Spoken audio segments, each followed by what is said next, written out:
എല്ലാവർക്കും ടീ ബ്രേക്കിലേക്ക് സ്വാഗതം. എല്ലാവർക്കും സുഖമായിട്ടിരിക്കുകയാണോ? ഇവിടെ ഞങ്ങൾ അടിപൊളിയായിട്ടിരിക്കുകയാണ്. അപ്പം 2025 അത് ഇങ്ങ് എത്തിയല്ലേ. അപ്പം ഞങ്ങൾ 2024 ഒരു അടിപൊളി ട്രിപ്പോട് കൂടി അവസാനിപ്പിക്കാം എന്ന പ്ലാനിലാണ്.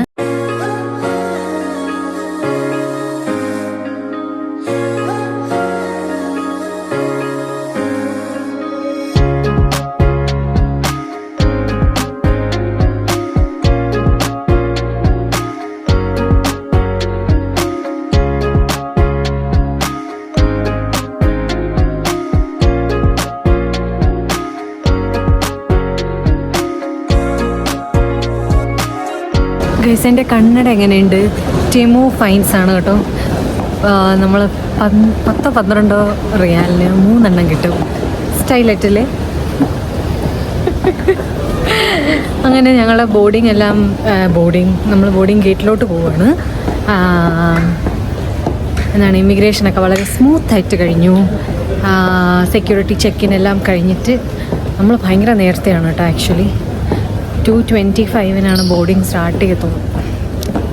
ഇവിടെ വേണമെങ്കിൽ ഡ്യൂട്ടി ഫ്രീ ഒക്കെ കറങ്ങാം, പക്ഷെ താല്പര്യമില്ലെന്ന് തോന്നുന്നു അല്ലേ. ഞാനില്ലേ ജോലി റിസൈൻ ചെയ്തിട്ട് ഞാൻ ഫസ്റ്റ് ടൈമാണ് ട്രാവൽ ചെയ്യുന്നത്. അപ്പം എയർപോർട്ടിലും പിന്നെ നമ്മളെ ഖത്തർ എയർവേസിൻ്റെ യൂണിഫോമും ഇതും ഒക്കെ കണ്ടപ്പോഴത്തേക്കും എനിക്ക് എന്തോ ഒരു വിഷമമാണോ എന്തോ നൊസ്റ്റ് പോലെയൊക്കെ എനിക്ക് വന്നു. ഞങ്ങളിവിടെ ഒത്തിരി നേരത്തെ ആയിപ്പോയി. 1:30 ആയതേ ഉള്ളൂ. ആദ്യമായിട്ടാണ് നമ്മൾ ഇത്ര നേരത്തെ വരുന്നത്. കാരണം നമുക്ക് നേരത്തെ സീറ്റ് കിട്ടി. 2:30 തുടങ്ങുള്ളൂ. അവിടെ ഇരിക്കാൻ സ്ഥലമില്ലാത്തതുകൊണ്ട് നമ്മൾ കുറേ മാറി ഇപ്പുറത്തോട്ട് ഇരിക്കുക. ഏട്ടാ, are you excited? Yes. Excited ആണെങ്കിൽ പാതി ഉറക്കത്തിലാണ്. ഉറക്കം തൂങ്ങി ഇവിടെ കോട്ടുമായിട്ട് ഇരിക്കുക.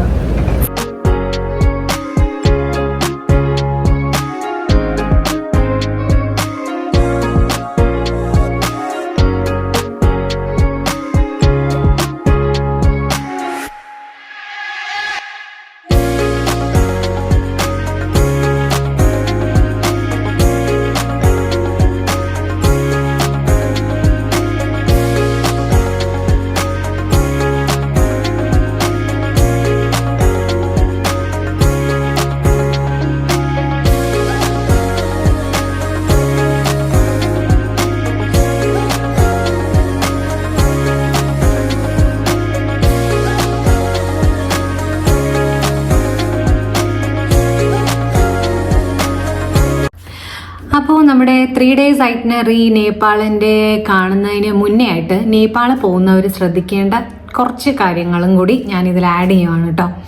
അപ്പോൾ നേപ്പാൾ നിങ്ങൾക്ക് എല്ലാവർക്കും അറിയാം, വിസ ഫ്രീ ആണ് ഫോർ ഇന്ത്യൻസ്. അപ്പോൾ ഖത്തറിൽ നിന്ന് പോകുമ്പോൾ അത് ഏത് രാജ്യത്തു നിന്ന് പോയാലും ഇന്ത്യൻസിന് അവിടെ പ്രത്യേകിച്ച് ചെക്കോ കാര്യങ്ങളോ ഒന്നും തന്നെ ഇല്ല. നമ്മൾ ഇമിഗ്രേഷനിൽ ചെല്ലുമ്പോൾ തന്നെ നേപ്പാളീസിന് ലൈനുണ്ട്. ഇന്ത്യൻ പാസ്പോർട്ട് എന്ന് പറഞ്ഞ തന്നെ ഒരു സെപ്പറേറ്റ് ലൈനുണ്ട്.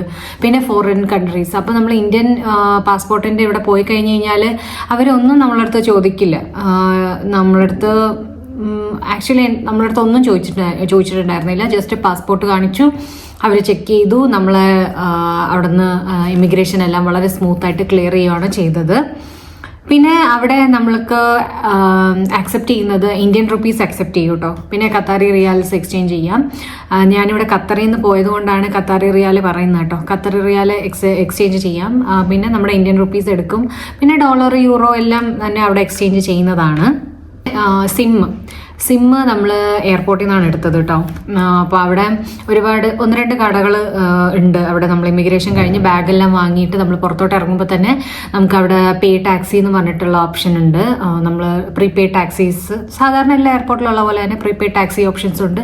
പിന്നെ നമുക്ക് നെറ്റിൻ്റെ ഓപ്ഷൻസ് ഉണ്ട്. നമ്മളതിൽ എടുത്തത് ഏറ്റവും അതിൽ കുറഞ്ഞ പാക്കേജാണ്. അത് 1050 നേപ്പാളി റുപ്പീസാണ് കേട്ടോ. അതായത് 28 ഡേയ്സിന് 28 ഡേയ്സിന് 50 GB പാക്കേജാണ് നമ്മളെടുത്തത്. അതാണ് അതിലേറ്റവും കുറഞ്ഞ പാക്കേജ്.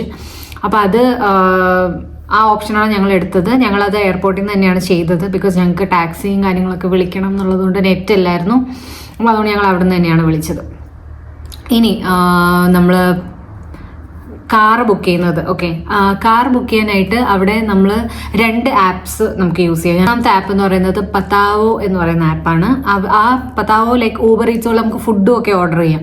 പിന്നെ രണ്ടാമത്തത് ഇൻഡ്രൈവ്. ഓക്കെ, അപ്പോൾ ഞങ്ങൾ ആദ്യം എയർപോർട്ടിൽ നിന്ന് യൂസ് ചെയ്തത് പതാവോ ആപ്പാണ്. ഈ പതാവോ ആപ്പിൽ എന്ന് പറയുമ്പോഴത്തേക്കും അവർ നമ്മൾ ഊബറൊക്കെ ബുക്ക് ചെയ്യുന്ന പോലെ തന്നെ ഒരു എമൗണ്ട് അവർ പറയും.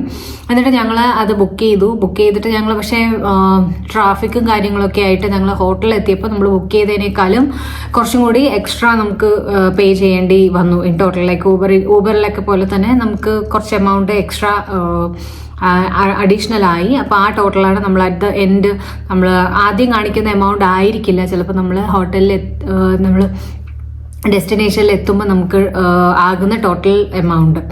പക്ഷേ എനിക്ക് ഏറ്റവും കൂടുതൽ ഇഷ്ടപ്പെട്ട ആപ്പ് എന്ന് പറഞ്ഞാൽ ഇൻഡ്രൈവ് കേട്ടോ. ഇങ്ങനത്തെ ഇൻഡ്രൈവ് ഒക്കെ നമ്മുടെ നാട്ടിലൊക്കെ ഉണ്ടായിരുന്നെങ്കിൽ, ഇനി ഉണ്ടോയെന്ന് എനിക്കറിയത്തില്ല, ഉണ്ടായിരുന്നെങ്കിൽ കൊള്ളായിരുന്നു എന്ന് എനിക്ക് തോന്നിപ്പോയി. വളരെ അടിപൊളി ആപ്പാണ്.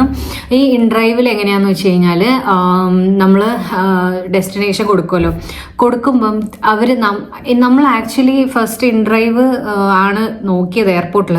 പക്ഷേ അപ്പം നമ്മൾ കുറച്ച് കൺഫ്യൂസ്ഡ് ആയിപ്പോയി. ബിക്കോസ് അവർ നമ്മളോട് എമൗണ്ട് നമ്മളോട് ഇടാൻ പറഞ്ഞു. ലൈക്ക് ഇപ്പം for example airport to hotel നമ്മളോടാണ് അവർ ചോദിക്കുന്നത്, ഓക്കെ പുട്ട് ദ മണി, എത്ര നിങ്ങൾക്ക് കൊടുക്കണം. അപ്പം നമുക്ക് ആകെ കൺഫ്യൂസ്ഡ് ആയിപ്പോയി. നമ്മൾ എത്ര കൊടുക്കാനും നമുക്കൊരു ഐഡിയ ഇല്ലല്ലോ, ഫസ്റ്റ് ടൈം അല്ലേ നമ്മൾ നേപ്പാളിൽ വരുന്നത്. അപ്പോൾ അതുകൊണ്ടൊരു കൺഫ്യൂഷൻ ഉണ്ട്. നമ്മൾ പതാവോ യൂസ് ചെയ്തത്. അതിനുശേഷം നമ്മൾ ഹോട്ടലിൽ എത്തിയപ്പം അവിടുത്തെ റിസപ്ഷനിസ്റ്റാണ് നമ്മളോട് പറഞ്ഞത് നമുക്ക് കറക്റ്റായിട്ട് ഇത് എങ്ങനെ യൂസ് ചെയ്യേണ്ടത് നമുക്ക് പറഞ്ഞു തന്നത് പുള്ളിക്കാരത്തിയാണ് കേട്ടോ. അപ്പോൾ ഈ ഇൻഡ്രൈവിൽ എന്ന് പറഞ്ഞാൽ നമ്മളൊരു ഡെസ്റ്റിനേഷൻ കൊടുക്കുമ്പോഴത്തേക്കും അവർ നമുക്കൊരു എമൗണ്ട് ആപ്പ് തന്നെ സജസ്റ്റ് ചെയ്യും. ഫോർ എക്സാമ്പിൾ നമ്മളിപ്പോൾ ഇവിടെ നിന്ന് ഹോട്ടൽ വരെ പോവുകയാണെങ്കിൽ 100 രൂപ എന്ന് പറഞ്ഞിട്ട് ആപ്പ് നമുക്ക് സജസ്റ്റ് ചെയ്യും. നമുക്ക് ആ എമൗണ്ട് വേണമെങ്കിൽ കൊടുക്കാം. ഓക്കെ 100 രൂപ എന്ന് പറഞ്ഞ് കൊടുക്കാം. അപ്പോഴത്തേക്കും എന്താണ് ഈ ഫൈൻ ഡ്രൈവേഴ്സ് കൊടുക്കുമ്പോഴത്തേക്കും ഡ്രൈവേഴ്സിൽ കുറേ പേര് തന്നെ ചിലപ്പോൾ ഈ എമൗണ്ട് തന്നെ അക്സെപ്റ്റ് ചെയ്യുന്നവരുണ്ടാവും. ചിലപ്പോൾ എന്താണ് ഇതിൽ നിന്ന് ഒരു ഓക്കെ 100 നമ്മൾ ചോദിക്കുമ്പം ലൈക്ക് ഒരു ബാർഗെയിനിങ് പോലെയാണ് കേട്ടോ. 100 കൊടുക്കുമ്പോഴത്തേക്ക് 110, 125, 130 അല്ലെങ്കിൽ 105 അങ്ങനെയൊക്കെ. അപ്പം നമ്മൾ എന്നിട്ട് അവർ കുറച്ചൊരു 2 seconds ഇങ്ങനെ അക്സെപ്റ്റ് ഓർ റിജക്റ്റ് എന്ന് പറഞ്ഞിട്ട് കാണിക്കും. അപ്പോൾ അതിനിടയ്ക്ക് നമുക്ക് ഇതിൽ ഏറ്റവും പൈസ കുറഞ്ഞ ഏതാണോ ഡ്രൈവർ ചോദിക്കുന്നത് അത് നമുക്ക് അക്സെപ്റ്റ് ചെയ്തിട്ട് അതെടുക്കാം. ആൻഡ് ആ ഓപ്ഷൻ എടുത്തു കഴിഞ്ഞാൽ നമ്മൾ എത്രയ്ക്കാണോ ബാർഗെയിൻ ചെയ്ത് ഉറപ്പിച്ചത് ആ കാശിൽ നിന്ന് അങ്ങോട്ടും ഇങ്ങോട്ടും കൂടില്ല. ലൈക്ക് എത്ര ട്രാഫിക്കോ എന്തോ ആയിക്കോട്ടെ, പക്ഷെ നമുക്ക് കറക്റ്റ് ആ എമൗണ്ട് തന്നെ പേ ചെയ്താൽ മതി. അപ്പോൾ നമ്മൾ ആദ്യമൊക്കെ 1-2 വട്ടം നമ്മൾ ഇൻഡ്രൈവ് യൂസ് ചെയ്തപ്പോഴത്തേക്കും ആപ്പ് നമുക്ക് എത്രയാണോ നമ്മളടുത്ത് സജഷൻ പോലെ അവർ പറഞ്ഞ തുക, ആ തുകയാണ് ഞങ്ങൾ ഇട്ട് നോക്കിയത്. പിന്നീട് ഞങ്ങൾക്ക് ഒരു ഐഡിയ തോന്നി, നമുക്ക് ഇതിലും കുറച്ചൊന്ന് ചോദിച്ച് നോക്കിയാലോ എന്ന് ചോദിച്ചിട്ട് നമ്മൾ ഒരിടത്ത് പോയപ്പോഴത്തേക്കും അവർ 450 അങ്ങനെ എങ്ങാണ്ട് ചോദിച്ചപ്പോൾ നമ്മളതിന് 400 എന്ന് കൊടുത്തു.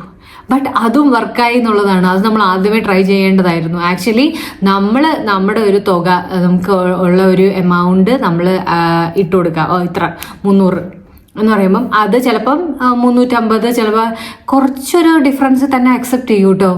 അങ്ങനെയാണ് ഞങ്ങൾ ഫുൾ അവിടെ ഇൻഡ്രൈവ് ആണ് നമ്മൾ യൂസ് ചെയ്തത്.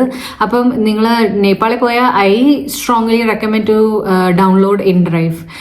നിങ്ങൾക്ക് ഇപ്പം അടുത്തുള്ള സ്ഥലങ്ങളൊക്കെ പോകാനും ഒക്കെ കാര്യങ്ങളിൽ ഇൻഡ്രൈവ് ഭയങ്കര അടിപൊളി യൂസ്ഫുൾ ആയിട്ടുള്ള ആപ്പാണ്. അപ്പോൾ അതാണ് ടാക്സിയുടെ കാര്യം.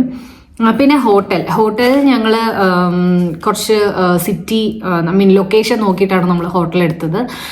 അപ്പം നമ്മളെടുത്ത ഹോട്ടൽ വളരെ ലൈക്ക് സിറ്റിക്കും അടുത്താണ്, നമുക്ക് നടന്നൊക്കെ പോകാനുള്ള ദൂരമേ ഉണ്ടായിരുന്നുള്ളൂ. അപ്പം അങ്ങനെ നിങ്ങൾ ഹോട്ടൽ നോക്കുമ്പോഴത്തേക്കും കുറച്ചും കൂടി അതായത് ലൊക്കേഷൻസ് ഒക്കെ നോക്കി എടുക്കുന്നത് നന്നായിരിക്കും. പിന്നെ ഫുഡും എനിക്ക് തോന്നിയത് കുറച്ച് ലൈക്ക് നമ്മൾ എന്താ പറയുക, തീരെ ഇങ്ങനത്തെ സ്ട്രീറ്റ് ലോക്കൽ അങ്ങനത്തെ ഫുഡ് ചിലപ്പം എത്രത്തോളം ഹൈജീൻ ഉണ്ടാകും എന്നൊരു ഡൗട്ട് ഉണ്ട്. അപ്പോൾ കുറച്ച് നല്ല ഒരു റെസ്റ്റോറൻറ്റ്സ് നോക്കി പോയി കഴിഞ്ഞ് കഴിഞ്ഞാൽ ചിലപ്പം കുറച്ചും കൂടെ നിങ്ങൾക്ക് നല്ലതായിരിക്കും. അല്ല സ്ട്രീറ്റ് ഫുഡ് അങ്ങനത്തെ ട്രൈ ചെയ്യണമെന്നുള്ളവർക്ക് അപ് ടു യു. ബട്ട് നമ്മൾ കുറച്ചും കൂടി നിങ്ങൾ അവിടെ ചെല്ലുമ്പോൾ നിങ്ങൾക്ക് മനസ്സിലാവും ഇങ്ങനത്തെ ഹോട്ടൽസിൻ്റെയൊക്കെ ഒരു ഇത്.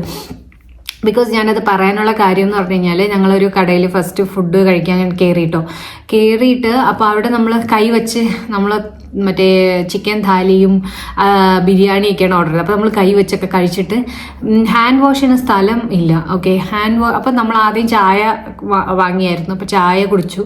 ചായ എന്നിട്ട് ഇവരത് ക്ലിയർ ചെയ്തു. എന്നിട്ടാണ് നമുക്ക് ഫുഡ് കൊണ്ടു തന്നത്. എന്നിട്ട് ഫുഡും നമ്മൾ കഴിച്ചാൽ ക്ലിയർ ചെയ്തു. അപ്പം കൈ കഴുകാനായിട്ട് പോയപ്പോഴത്തേക്കും ഈ വാഷ് അപ്പം അവർ പറഞ്ഞു, അപ്പം ഒരു സിങ്കിൽ ഇങ്ങനെ പാത്രങ്ങൾ ഇട്ടിട്ടുണ്ടേ ഓൾറെഡി. നമ്മൾ തന്നെ കുടിച്ച ചായയും കപ്പും ഒക്കെയാണ് ആ സിങ്കിൽ കിടക്കുന്നത്. എന്നിട്ട് നമ്മളെടുത്ത് പറഞ്ഞു കൈ ഇവിടെ തന്നെ കഴുകിക്കൊള്ളാൻ പറഞ്ഞു. ഓക്കെ, അപ്പോൾ കൈ കഴുകിയിട്ട് ഇങ്ങനെ വാ ഒപ്പിക്കാനായിട്ട് എടുത്തപ്പോഴത്തേക്കും പറഞ്ഞു നമ്മൾ എവിടെ തുപ്പും എന്ന് ചോദിച്ചപ്പോൾ അവർ പറയാണ് ഈ അവിടെ തന്നെ പാത്രങ്ങളൊക്കെ കിടക്കുന്ന അവിടെ തന്നെ തുപ്പിക്കോളാൻ. അപ്പം എനിക്ക് ആകെപ്പാടെ നമ്മൾ കഴിച്ചത് എന്തോ പോലെ ഇതായിപ്പോയി. കാരണം നമ്മൾ അവിടെ എങ്ങനെ തുപ്പും? പക്ഷെ നമ്മൾ തന്നെ ഇപ്പം മുന്നേ വന്നവരും ചിലപ്പോൾ ഇതുപോലെ ചെയ്തിട്ടുണ്ടോ ഇല്ലയോ എന്ന് അറിയത്തില്ലല്ലോ. സെയിം പാത്രങ്ങളാണോ ഇത് ചെയ്യുന്നതെന്ന് അറിയത്തില്ലല്ലോ. വാഷിനായിട്ടൊരു സെപ്പറേറ്റ് പ്ലേസ് നമ്മൾ ആ ഹോട്ടലിൽ മാത്രമാണ് കേട്ടോ, ആ ഹോട്ടലിൽ കണ്ടില്ല. അപ്പോൾ അതുകൊണ്ട് ഞാൻ പറഞ്ഞു അതിനുശേഷം നമ്മൾ കുറച്ചും കൂടി ഇതായിട്ടുള്ള റെസ്റ്റോറൻറ്റ് കയറാനായിട്ട് നോക്കിയായിരുന്നു. അപ്പോൾ ഇത് എൻ്റെ നമുക്ക് വന്ന ഒരു എക്സ്പീരിയൻസ് ആണ്. എല്ലാവർക്കും അങ്ങനെ വരണം എന്നില്ല. ബട്ട് അത് നിങ്ങളൊന്ന് ശ്രദ്ധിക്കണം എന്നുള്ള രീതിക്ക് ഞാൻ പറഞ്ഞതാണ്. പിന്നെ മോസ്റ്റ്ലി നമ്മൾ ക്യാഷ് ആണ് അവർ പ്രിഫർ ചെയ്യുന്നത്. ബിക്കോസ് ക്യാഷ് നമ്മൾ എടുത്ത് വെച്ച് കയ്യിൽ ക്യാഷായിട്ട് കൊടുക്കുന്നതായിരിക്കും. പിന്നെ ഇങ്ങനത്തെ ലോക്കൽ നമ്മൾ മാർക്കറ്റ്സ് അങ്ങനെയൊക്കെ പോയി കഴിഞ്ഞാൽ എല്ലാവരും ക്യാഷ് തന്നെയാണ് അക്സെപ്റ്റ് ചെയ്യുന്നത്. പിന്നെ അവിടെ ഈ Paytm GPay പോലത്തെ സംഭവങ്ങളുണ്ട്. പക്ഷെ അത് നമ്മുടെ അവരുടെ ഇതാണെന്ന് തോന്നുന്നു. നമ്മുടെ GPay അക്സെപ്റ്റ് ചെയ്യുമോ എന്നുള്ളത് ഡൗട്ടാണ്. പിന്നെ അവർ നമ്മൾ കാർഡ് അക്സെപ്റ്റ് ചെയ്യുമോ എന്ന് ചോദിക്കുമ്പോൾ തന്നെ അവർ തന്നെ നമ്മുടെ അടുത്ത് പറയും 5% ടാക്സ് ഉണ്ട്, 5% ടാക്സ് പിടിക്കും, നിങ്ങളിൽ ക്യാഷ് ഉണ്ടോ, ക്യാഷ് ഉണ്ടെങ്കിൽ ക്യാഷായിട്ട് പേ ചെയ്യാൻ പറ്റുമോ എന്ന് അവർ തന്നെ ചോദിക്കും. അപ്പോൾ അതുകൊണ്ട് കൂടുതലായിട്ട് നിങ്ങൾ ക്യാഷ് എടുത്ത് കയ്യിൽ വെച്ചിരുന്നാൽ നല്ലത്. മണി എക്സ്ചേഞ്ച് ചെയ്ത് കാർഡ് യൂസ് ചെയ്യാണ്ട്, because extra percentage of tax pay ചെയ്യാവുന്നത് ഒഴിവാക്കാം. അപ്പം അത് അങ്ങനെ ഒരു സജഷൻ. അപ്പം നമ്മൾ കൂടുതലും എല്ലായിടത്തും ക്യാഷാണ് പേ ചെയ്തത്. പിന്നെ ഞങ്ങളുടെ കയ്യിൽ ഇടയ്ക്ക് വെച്ചിട്ട് ക്യാഷ് ഷോർട്ട് വന്നപ്പോഴത്തേക്ക് നമ്മുടെ ഹോട്ടലിൻ്റെ തൊട്ടടുത്തായിട്ട് തന്നെ ഒരു മണി എക്സ്ചേഞ്ച് ഉണ്ടായിരുന്നു. മണി എക്സ്ചേഞ്ചിൽ അവർ ഈവൻ പാസ്പോർട്ട് പോലും ചോദിക്കുന്നില്ല. പാസ്പോർട്ടോ നമ്മൾ എവിടെ നിന്നാണ് വന്നതെന്നോ ഒന്നുമില്ല. ഓക്കെ, റിയാൽ മാറ്റുമോ ചോദിക്കും, നമ്മൾ റിയാൽ കൊടുക്കുന്നോ ഒരു റുപ്പീസ് തരുന്നു. അത്ര ഈസി ആയിട്ടാണ് നമ്മളവിടെ ക്യാഷ്. ആൻഡ് നമ്മളിപ്പം കൺവേർട്ടറിൽ നോക്കുമ്പോൾ വലിയ ഡിഫറൻസും ഇല്ല കേട്ടോ. നമുക്ക് അത്ര നഷ്ടത്തിലല്ല ചെയ്യുന്നത്. അവർ കുറച്ചൊരു ഡിഫറൻസിൽ തന്നെയാണ്, നല്ലൊരു റേറ്റിൽ തന്നെ നമുക്ക് കാശ് കിട്ടും. ആക്ച്വലി എനിക്ക് തോന്നുന്നു എയർപോർട്ടിലാണ് ഇച്ചിരി പൈസ നഷ്ടമായിട്ട് തോന്നുന്നു. അല്ലാത്ത കടകളിൽ കുറച്ചും കൂടെ റേറ്റ് കൂടിയാണ് നമുക്ക് കിട്ടുന്നത്. പിന്നെ നമ്മൾ പോയത് ഡിസംബർ മാസത്തിലാണ് കേട്ടോ. ഡിസംബറിലാണ് പോയത്. നമ്മൾ നേപ്പാളിൽ ഇത്രയും തണുപ്പ് നമ്മൾ എക്സ്പെക്റ്റ് ചെയ്തില്ല. മീൻസ് നമ്മൾ വെതർ നോക്കിയപ്പോൾ ഒരു 16, 17 അങ്ങനെയൊക്കെയാണ് കാണിച്ചത്. അപ്പോൾ നമ്മൾ 16, 17, 18 ആകുമ്പം അത്ര തണുപ്പ് നമുക്ക് സഹിക്കാൻ പറ്റും എന്ന് വിചാരിച്ചു. പക്ഷെ എൻ്റെ പൊന്നെ, ഡിസംബർ ചെന്നിട്ട് അവർ തന്നെ പറയുന്നു ഈ സമയത്ത് അവർ എക്സ്പീരിയൻസ് ചെയ്യുന്ന ഏറ്റവും ഭയങ്കര തണുപ്പ് ടൈമാണ് എന്ന്. രാവിലെയൊക്കെ എണീറ്റ് കഴിഞ്ഞ് കഴിഞ്ഞാൽ 2 ഡിഗ്രി 3 ഡിഗ്രിയൊക്കെയാണ്. അതായത് നമുക്ക് പ്രോപ്പറായിട്ടുള്ള, നിങ്ങൾ ഡിസംബറിലാണ് പോകുന്നതെന്നുണ്ടെങ്കിൽ പ്രോപ്പറായിട്ടുള്ള ജാക്കറ്റ് പിന്നെ ഗ്ലവ്സും കാര്യങ്ങളും എല്ലാം കൊണ്ടുപോകാൻ ശ്രദ്ധിക്കുക. നിങ്ങൾ ഏത് സമയത്ത് പോയാലും വെതർ നോക്കി എന്താണ് വെതർ എന്നുള്ളത് എല്ലാ തവണയും ഗൂഗിളിനെ നമ്മൾ ട്രസ്റ്റ് ചെയ്യരുത്. ഞങ്ങൾ ഗൂഗിളിൽ നോക്കിയിട്ട് 1-2 ഇങ്ങനെ വെതർ കാണിച്ചതിന് ഓപ്പോസിറ്റ് ആയിരുന്നു വെതർ. ലൈക്ക് ഭയങ്കര തണുപ്പായിരുന്നു. അപ്പം അത് നിങ്ങൾ പ്രോപ്പറായിട്ട് നോക്കിയിട്ട് ഒന്ന് പ്ലാൻ ചെയ്തിട്ട് വേണം പോകാനായിട്ട്. അപ്പോൾ ഇതൊക്കെയാണ് നിങ്ങൾ നേപ്പാളിലേക്ക് വരാൻ പോകുന്നതിന് മുന്നേ ശ്രദ്ധിക്കേണ്ട കുറച്ച് കാര്യങ്ങൾ ആൻഡ് ടിപ്സ്. അപ്പോൾ നമുക്കിനി ഐറ്റിനറിയിലേക്ക് കിടക്കാം. അപ്പോൾ ഞങ്ങൾ എയർപോർട്ടിൽ എല്ലാ പ്രൊസീജിയേഴ്സും കാര്യങ്ങളും എല്ലാം കഴിഞ്ഞു. നമ്മൾ സിം എടുത്തു. അപ്പോൾ ഇവിടെ ഒരു സമയം 11:30 ആയി. നേപ്പാളിലെ വിശേഷങ്ങളായിരിക്കും നിങ്ങളിനി കാണാൻ പോകുന്നത്. അപ്പോൾ എന്തെങ്കിലും ഇൻട്രസ്റ്റിംഗ് ആയിട്ടുള്ള വീഡിയോസ് ഉണ്ടെങ്കിൽ അതൊക്കെ വഴിയേ വരുന്നതായിരിക്കും കേട്ടോ. അപ്പോൾ സ്റ്റേ ട്യൂൺഡ്.